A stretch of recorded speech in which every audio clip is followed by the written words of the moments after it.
First item on the agenda is the update on the CEO recruitment.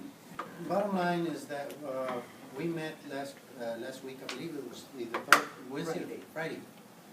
And bottom line, there's no procedure in place to go ahead and start the selection process. So we met, Mr. Calderon made several suggestions, and so did I, on how to proceed with the selection of all the applicants. And we have approximately, what, 60 or something? No, now it's like 73 or 74, right?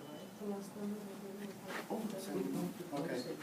Okay, so it's important that we take this process and go for it as far as we can and as soon as we can. My understanding is that Ms. Baris, the current CEO, will be departing on the last of this month, and we need to take some kind of action between now and then. But basically the process was established, and we hope that we can come up with some decision. I have reviewed approximately 20 or 25 applications, and they all seem very well qualified. However, they're not only local, they're also from the state, within the state, and some from out of state. And I believe there's a couple of them from out of the country. And bottom line is that we need to take a very good look at all these applications. So I don't know if there will be, according to Mr. Calderon, as I stated, he indicated that we had plenty of time to go ahead and screen them and possibly even have a phone interview with the ones that conference interview with the ones that are from out of Eagle Pass or out of state, and possibly inviting them to come in for an interview.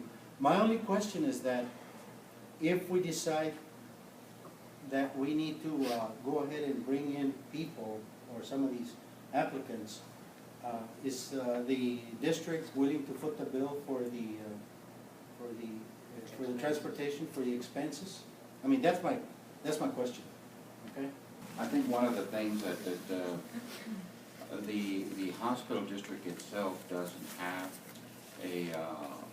as written selection procedures of its own for a CEO, and so what the committee decided to do was to ask two of our national healthcare associations that we belong to. One of them is the American College of Healthcare Executives and the Medical Management Group Association. And Ms. Baris is contacting them, and we'll be asking them for their guidelines and evaluation forms in the selection of a CEO. And we'll be providing those to the committee so that the committee can utilize those in the screening of the candidates after the deadline. And then when the committee makes a list of finalists, then the board will be able to use that same criteria new all over again when they interview the finalists. And so I think that was important that we establish a written procedure because of the fact that we didn't have it. So we're working on that.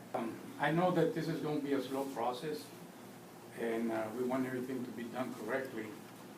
But being a little bit in the devil's advocate, what if the process takes a little bit longer than it should, and Ms. Baris takes off and we don't have anybody yet? Should we safeguard, just to safeguard the possibility of, should this happen and the process is slowed down, should we consider, and this is just a possibility, having an interim while the process is completed and we select the CEO? This is just in case the process is slowed down. I'm not saying or promoting that we select one, but to safeguard against that possibility, should we consider that? I don't know how the rest of the board members feel. You know, I made a comment. I don't know to whom I made a comment. I think I made a comment to you, Mr. Calderon, and I believe to possibly even you, Mr. Chairman, that I would like to see that there's a smooth transition. I would like to see that, that we do not hurry into doing something that later on might backfire on us. So I was of the idea that perhaps we could select, and I brought it to the committee, that we could select an interim so that the transition could be smoother in the sense that that person would be a little bit more knowledgeable or knowledgeable enough to guide the particular new CEO, okay? Yes, sir. Chairman, in my experience, this type of, solicitation and review and grading and all that, it's gonna take a while, and it should. So I think the possibility or the need for interim CEO is gonna be there. So with those goals in mind, that we should have a finalist selected, I felt that it was premature at this point for the, the board to even consider an interim chief executive officer. If the process is delayed, then the board can put it on its agenda for the March 26th meeting, if an interim is necessary, should there be a gap between the selection of the CEO and the availability of the first day of work of the new CEO. Mr. Duran suggested at the meeting last week was about the possibility of an in-house person being hired as an interim CEO. And we do have in-house candidates for the CEO position. And I think that should any of them be hired as an interim CEO, it will give them a distinct advantage over the non-in-house candidates eventually when the selection comes to a CEO. And I certainly don't want to place our hospital district being sued by one of the candidates that applies and says, well, they hired an in-house interim CEO, and guess what? The interim CEO got it. So I'm trying to avoid that situation.